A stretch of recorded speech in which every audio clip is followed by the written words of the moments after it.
வணக்கம் நண்பர்களே, இது ஆரா அப்டேட்ஸ். நான் ராகவேந்திர ஆரா. கடந்த வாரம் தமிழ்நாட்டுக்கு மத்திய அமைச்சரும் தமிழ்நாடு பாஜகவின் மேலிட பொறுப்பாளருமான திரு பியூஷ் கோயல் அவர்கள் அவரோடு அறிவிக்கப்பட்ட மேலிட பொறுப்பாளர் குழுவோடு வந்து சென்றார். அதன் பிறகு அவர் வந்து சென்ற நாள் முதலாகவே அதிமுக அடங்கிய தேசிய ஜனநாயக கூட்டணி பற்றி பல்வேறு செய்திகள் ஊடகங்களில் வந்து கொண்டே இருக்கின்றன. ஒவ்வொரு நாளும் ஒவ்வொரு செய்திகள் வந்து கொண்டிருக்கின்றன. ஆனால் இது உள்ளுக்குள்ள என்ன நடக்குது அப்படின்னு விசாரிச்சு பார்த்தா வேற மாதிரி சில மூவ்மெண்ட்டுகள் உள்ளுக்குள்ளே நடந்து கொண்டிருக்கின்றன. அதாவது எந்த ஒரு அரசியல் கட்சியின் தலைவரும் பத்திரிகையாளர் சந்திப்பில் சொல்வது பாதி கூட உண்மை இல்லை என்பதுதான் இப்போதைக்கு உண்மையாக இருக்கிறது. பியூஷ் கோயல் அவர்கள் வந்துவிட்டு டெல்லி சென்றார். டெல்லியில் அவர் என்ன ரிப்போர்ட் கொடுத்திருக்கிறார், அதாவது தேசிய ஜனநாயக கூட்டணி 2026 தமிழ்நாடு சட்டமன்ற தேர்தலுக்கு எப்படி இருக்கும் என்பது பற்றிய அவருடைய முதல் கட்ட ஒரு அப்சர்வேஷனை டெல்லி மேலிடத்திடம் பியூஷ் கோயல் கொடுத்திருக்கிறார். அதன்படி மாற்று ஏற்பாடுகளை செய்யவும் பாஜகவின் டெல்லி மேலிடம் முடிவெடுத்துக்கிட்டு இருக்குன்னு சொல்றாங்க. அதுல முக்கியமான விஷயம் என்னன்னா, மீண்டும் டிடிவி தினகரன் அவர்களும் திரு ஓபிஎஸ் அவர்களும் தேசிய ஜனநாயக கூட்டணிக்குள் வருவார்களா, அதிமுக தலைமை தாங்கக்கூடிய, இன்னும் சொல்ல போனால் எடப்பாடி பழனிசாமி அவர்கள் தலைமை தாங்கக்கூடிய தமிழ்நாட்டின் தேசிய ஜனநாயக கூட்டணிக்குள் டிடிவியும் ஓபிஎஸும் வருவார்களா என்பதுதான் இன்றைக்கு மிகப்பெரிய ஒரு கேள்வியாக இருக்கிறது. இன்னொரு பக்கம் திமுக கூட்டணியில் ஒரு இதுவரை எந்த விதமான ஒரு பரபரப்பும் இல்லாமல் இருக்கிறது. காங்கிரஸ் விஜய் என்பது பற்றிய அந்த ஈக்குவேஷன்கள் ஒரு பக்கம் ஓடிக்கொண்டிருந்தாலும் மற்ற வேறு பரபரப்புகள் திமுக கூட்டணியில் இல்லை. அதே நேரம் தேசிய ஜனநாயக கூட்டணிக்குள் டிடிவி ஓபிஎஸ் வருவார்களா என்பதுதான் கடந்த ஒரு வாரமாக ஊடகங்களில் பேசப்பட்டு வரும் முக்கியமான கேள்வி. என்ன நடக்குது என்று விசாரித்து பார்த்தோம். உண்மையில் டிடிவி தினகரன் அவருடைய பத்திரிகையாளர் சந்திப்புகளை நீங்கள் தொடர்ந்து கவனித்து வந்தீர்கள் என்றால் அவர் ஒரு விஷயத்துல ரொம்ப தெளிவா இருக்காரு. அதாவது கூட்டணிக்கு தலைமை தாங்கக்கூடிய இரண்டு கட்சிகள் எங்களோடு தொடர்ந்து பேசி வருகின்றன. அதனால நாங்க எங்களுக்கு எந்த கூட்டணி வசதி, எங்களுக்கு எந்த கூட்டணி உகந்தது என்பதை நாங்கள் ஜனவரிக்கு பிறகு நாங்கள் முடிவெடுப்போம் என்று டிடிவி தினகரன் சொல்லியிருக்கிறார். இன்னும் சொல்ல போனால் இன்னொரு கருத்தையும் சொல்றாரு. இது 3 மாத கூத்து கிடையாது. தேர்தல் கூட்டணி என்பது இன்னும் 3 மாதத்துல தேர்தல் வருது, அதுக்காக ஒரு ஏற்பாடுகள் கிடையாது. இந்த தேர்தல் முடிவுகள் வந்த பிறகு, தேர்தல் முடிவுகளுக்கு பிறகும் எங்களுடைய கட்சி எப்படி இருக்க வேண்டும், எங்களுடைய அரசியல் பயணம் எப்படி செல்ல வேண்டும் என்பதையெல்லாம் உள்ளடக்கித்தான் நாங்கள் இந்த கூட்டணி பற்றி முடிவெடுப்போம் அப்படின்னு டிடிவி தினகரன் தெளிவாக சொல்றாரு. இன்றைக்கு கூட, அதாவது டிசம்பர் 28 கூட டிடிவி தினகரன் பிரஸ் மீட்ல என்ன சொல்லியிருக்காருன்னா, ஏங்க தேர்தல் நோட்டிபிகேஷன், அதாவது தேர்தல் ஆணையம் சட்டமன்ற தேர்தலுக்கான அறிவிக்கை வெளியிட்ட பிறகு கூட நாங்கள் கூட்டணி பற்றி ஒரு முடிவெடுப்போம். 1996 ஆண்டு அந்த சட்டமன்றம் மற்றும் நாடாளுமன்ற தேர்தல்கள் சேர்ந்து நடைபெற்ற போது 1996 தேர்தல் நோட்டிபிகேஷன் வந்த பிறகுதான் ஜி.கே. மூப்பனார் அவர்கள் தமிழ் மாநில காங்கிரஸ் என்ற ஒரு கட்சியையே ஆரம்பிச்சாரு. நோட்டிபிகேஷன் வந்த பிறகு கட்சியே ஆரம்பிச்சு அது திமுகவோட ஒரு கூட்டணி வைத்து அந்த கூட்டணி பெரிய வெற்றி பெற்றது என்பதெல்லாம் நம்முடைய மாநிலத்திலே இருக்கிற வரலாறு. இதை சுட்டிக்காட்டி இருக்கிற டிடிவி தினகரன் நோட்டிபிகேஷன் வந்த பிறகு கட்சியே ஆரம்பிக்கும் போது நோட்டிபிகேஷன் வந்த பிறகு கூட்டணி பற்றி முடிவெடுக்க கூடாதா? ஏன் திமுக கூட்டணி இப்ப என்ன முடிவெடுத்துட்டாங்களா? கேட்டா கொள்கை கூட்டணி நாங்கள் 10 வருஷமா அப்படியே இருக்கோம் என்றெல்லாம் சொல்றாங்க. ஆனால் இன்னும் அவர்கள் முடிவெடுக்கவில்லை அல்லவா? அதே போல நாங்களும் தேர்தல் நோட்டிபிகேஷன் வரும்போது முடிவெடுப்போம் என்று இன்றைக்கு டிடிவி தினகரன் சொல்லியிருக்கிறார். சரி, டிடிவி தினகரன் கடந்த 2021 சட்டமன்ற தேர்தலில் அதிமுகவுடைய வெற்றி வாய்ப்பை கடுமையாக பாதித்தவர். இதை புள்ளி வரங்கள்லாம் ஏற்கனவே எல்லாரும் அலசி ஆராய்ஞ்சிட்டாங்க. அப்பவே 2021 சட்டமன்ற தேர்தல் முடிவுகளுக்கு அப்புறமே டிடிவி தினகரனின் அம்மா மக்கள் முன்னேற்ற கழகத்தால் அதிமுக டெல்டாவிலும் மதுரைக்கு அந்தாண்ட தெற்கு தமிழ்நாடு அந்த பகுதியிலும் எவ்வாறு அதிமுக சேதமடைந்தது என்பது அப்போதே அலசப்பட்ட செய்தி. அப்போதாவது ஓபிஎஸ் இருந்தார், இப்போ ஓபிஎஸும் இல்லை. அதனால டெல்டா மற்றும் சவுத்தன் தமிழ்நாடு இந்த 2 பகுதிகளிலையும் இவர்களுடைய செல்வாக்கு அதிமுகவில் சேதாரத்தை உண்டு பண்ணும் என்பது எல்லாரும் அறிந்ததுதான்.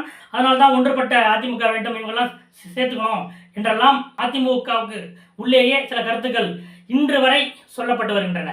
ஆனால் இன்னொரு பக்கம் டிடிவி தினகரனுக்கு இருக்கக்கூடிய அந்த ஒரு சொற்பமான சதவீதம் என்றாலும் கணிசமான அந்த சதவீத ஓட்டுக்களை திமுக மற்றும் தமிழக வெற்றி கழகம் இரண்டும் அவரவர் கூட்டணிக்கு டிடிவி தினகரன் வர வேண்டும் என்பதில் தீவிர முயற்சி எடுத்துக் கொண்டிருக்கிறார்கள்.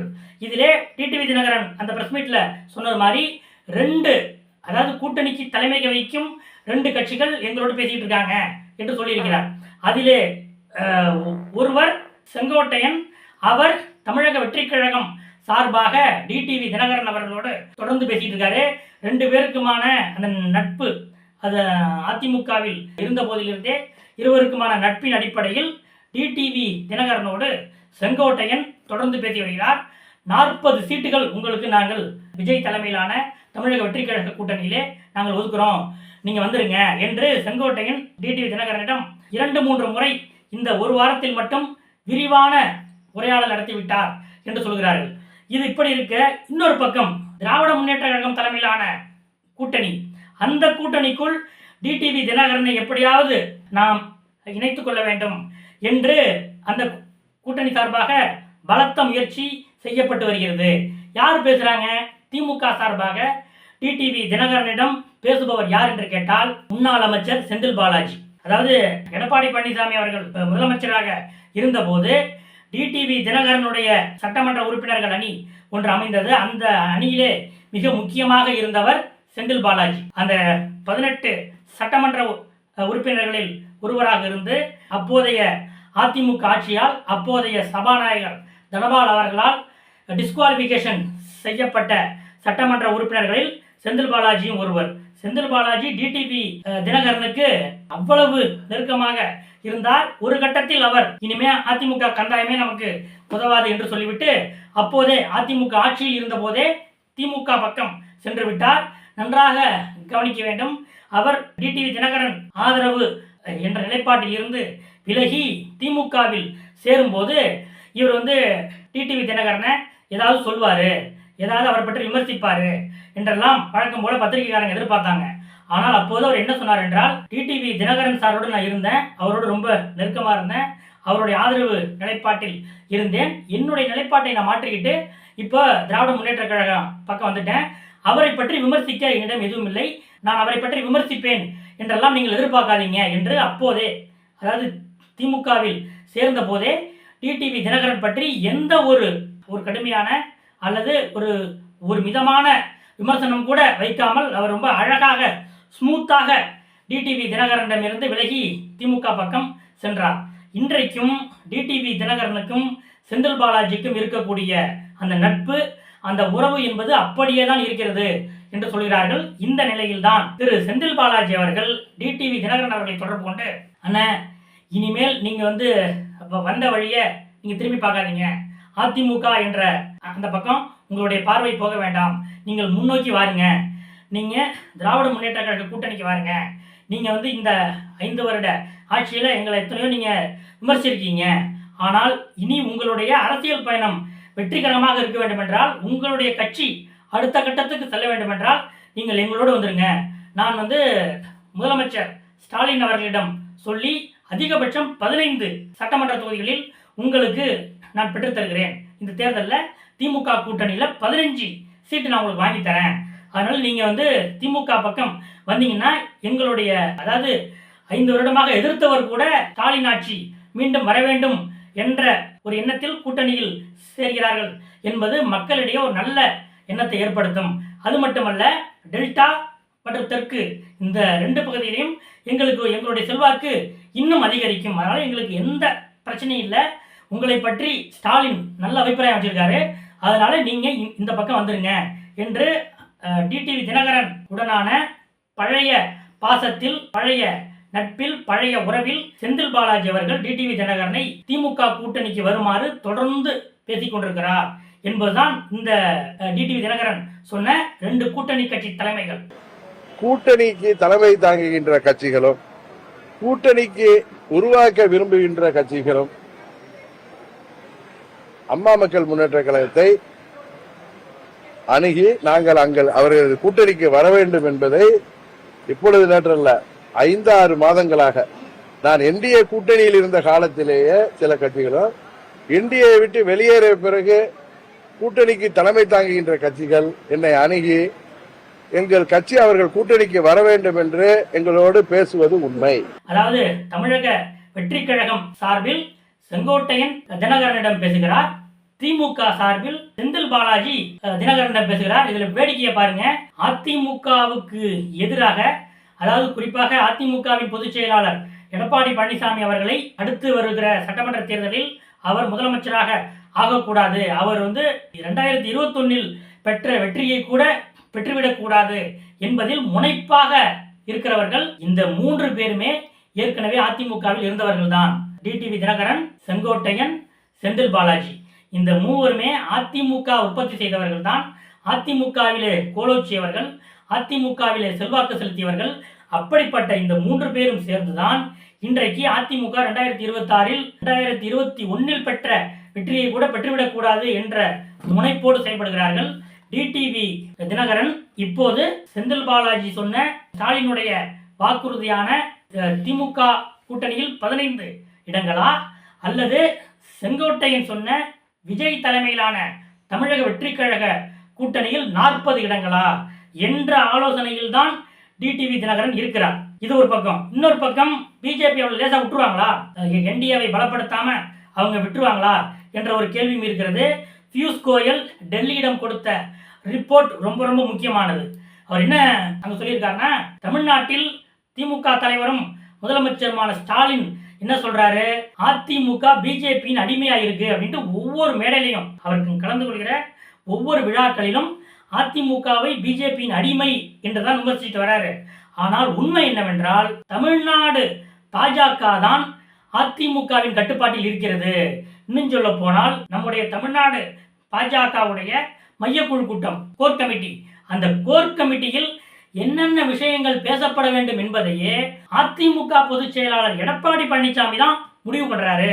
அந்த அளவுக்கு நயினார் நாகேந்திரன், மாநில தலைவர் நயினார் நாகேந்திரன் எடப்பாடி பழனிசாமியோடு ரொம்ப இணக்கமா இருக்காரு. இணக்கம் என்றால் தமிழ்நாடு பாரதிய ஜனதா கட்சியின் நலனை தாண்டிய, தமிழ்நாட்டில் தேசிய ஜனநாயக கூட்டணியின் நலனை தாண்டிய இணக்கமாக அது இருக்கு. அதனால நாம் இனி நயினாரை நம்பி எந்த பயனும் இல்லை.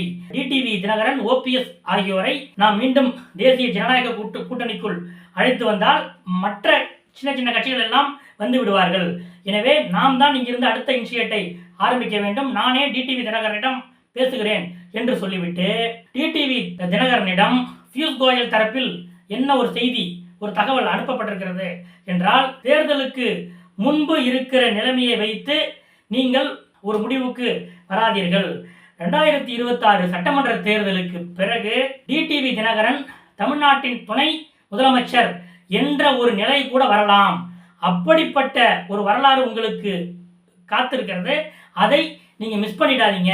இப்போதே நீங்கள் 1980களிலிருந்து நாங்கள் அம்மாவுக்கு நாங்கள் தான் உறுதுணையாக இருந்தோம். அப்போது திமுக ஆட்களால் அம்மா தாக்கப்பட்ட போது, அரசியல் ரீதியாகவும் தனிப்பட்ட முறையிலும் அம்மா தாக்கப்பட்ட போது நாங்கள் தான் அவருக்கு உறுதுணையாக இருந்தோம் என்றெல்லாம் நீங்கள் தொடர்ந்து பேசுறீங்க. அப்படிப்பட்ட நீங்க எம்ஜிஆரின், ஜெயலலிதாவின் ஜென்ம எதிரியான, ஜென்ம விரோதியான திமுக பக்கம் போய்விடக்கூடாது. இன்னொரு பக்கம் கிட்டத்தட்ட சட்டமன்ற உறுப்பினர், நாடாளுமன்ற உறுப்பினர் என்றெல்லாம் பெரிய பெரிய நீண்ட ஜனநாயக அனுபவம் உள்ள நீங்கள் இன்று முளைத்த விஜயுடைய தலைமையில் போய் சேர்வதா? அதனால இந்த 2 ஆப்ஷனை நீங்க ஒதுக்கி வச்சிருங்க. நீங்க தேசிய ஜனநாயக கூட்டணிக்கு வாங்க. 2026 தேர்தலுக்கு பிறகு என்ன மாற்றம், நீங்கள் எதிர்பார்க்கிற மாற்றம், நீங்கள் எதிர்பார்க்கிற முன்னேற்றம் உங்களுக்கு இருக்கு என்று பியூஷ் கோயல் தரப்பில் டிடிவி தினகரன் அவர்களுக்கு இன்னும் கொஞ்சம் அழுத்தமான ஒரு மெசேஜ் அனுப்பப்பட்டிருக்கிறது என்று சொல்கிறார்கள். ஆக தேசிய ஜனநாயக கூட்டணியில் இதுதான் இன்றைக்கு நிலைமை. இதை ஒட்டிதான் ஒவ்வொருத்தரும் ஒவ்வொரு கருத்துக்களை சொல்லி வருகிறார்கள். அதே நேரம் ஊடகங்களில் என்னமோ சீட் ஷேரிங்க முடிஞ்சிட்ட மாதிரி அவங்க இஷ்டத்துக்கு செய்திகளை வெளியிட்டு தள்ளுகிறார்கள். ஆனால் உண்மை என்னவென்றால், டிடிவி தினகரனை செங்கோட்டையன் அணுகுகிறார், செந்தில் பாலாஜி அணுகுகிறார், பியூஷ் கோயல் தரப்பிலிருந்து அணுகிறார்கள். அதிமுக தரப்பிலிருந்து எந்த விதமான அணுகலும் இல்லை என்பதுதான் இன்றைய அப்டேட். அடுத்தடுத்த அப்டேட்டுகளோடு உங்களை அடுத்தடுத்த வீடியோவில் சந்திக்கிறேன். அதுவரை நன்றி.